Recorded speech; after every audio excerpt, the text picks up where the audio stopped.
Your light flashes before your eyes, before you bite the bullet, and I did quite literally bite the bullet. The night of May 1st at the Oneida Casino complex will stick with Daniel Mulligan forever. It was that fateful night 62-year-old Bruce Pofall walked into Daniel's workplace and took the lives of his best friend and co-worker, Ian Simpson and Jacob Bartel. It was my best friend and my roommate that he walked up and just shot point blank. Our workplace was transformed into a war zone just like that. You can never expect that. There was an instability with the person who did the shooting. Nobody would have ever suspected this to happen. Being an internal employee, he kind of knew the ins and outs of the building, where to go, how to get into the building. It's also the night Daniel would come face to face with death. I was dead for 27 seconds. For 27 seconds, I was flatlined. And the more I think about it, the more I reflect on it, it's absolutely insane what I went through. In your opinion, could that have been prevented?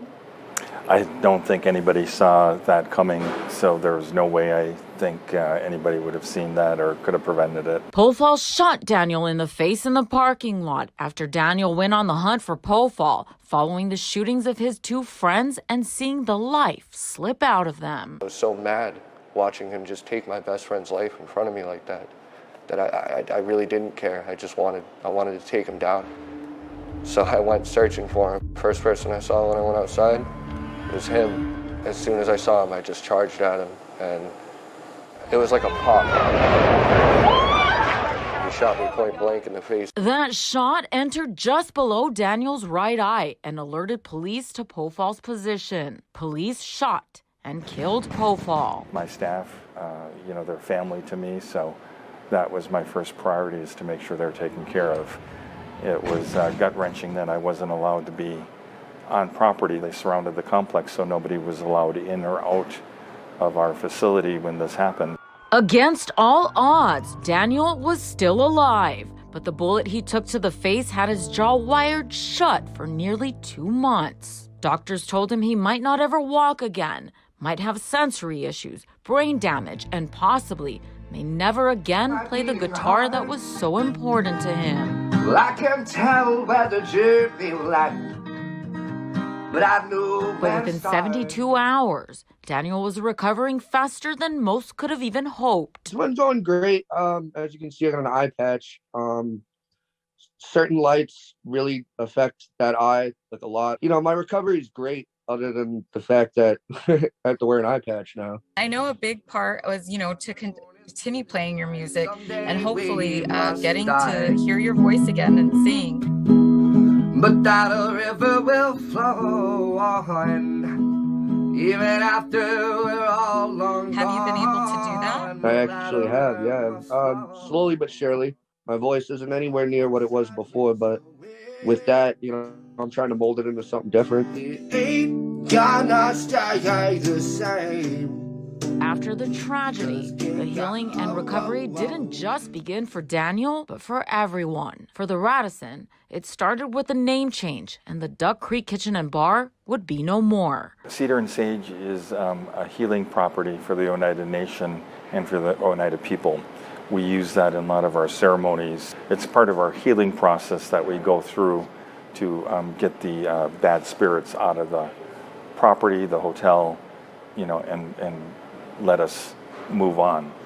So that is one of the reasons why we picked Cedar and Sage as the name of our restaurant. Since the horrific incident, a lot has changed at the Radisson. The restaurant where Bartel and Simpson lost their lives was renovated to include the removal of the floor the two had lain and bled on. But the changes weren't just aesthetic. We've certainly increased our security measures with the casino staff, as well as the Oneida Police Department, having more surveillance of the property. So that has changed. One of the instrumental things that we did was getting new radio systems throughout our operation, so we're all on the same radio channels now. What's more, the hotel will also be locking all of its back hallway entrances, and staff will need an electronic key to get in. While what happened here that night in May probably could have never been predicted, some close to the tragedy think more could have been done.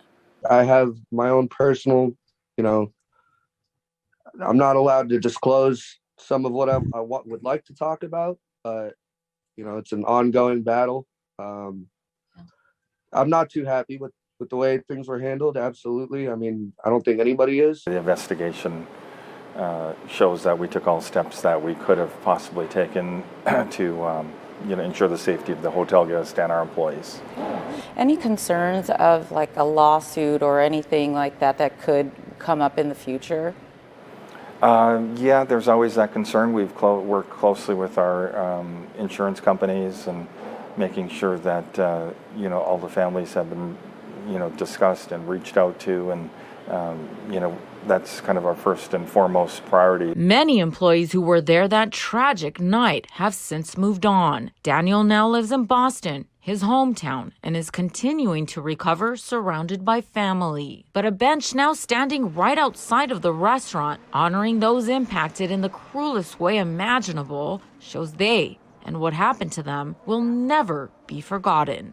I still keep in touch with the families, making sure that everybody is okay. So we'll always be connected, I think, through the tragedies that happened here. Hold your loved ones tight, because you never know when your last day is. You don't know that.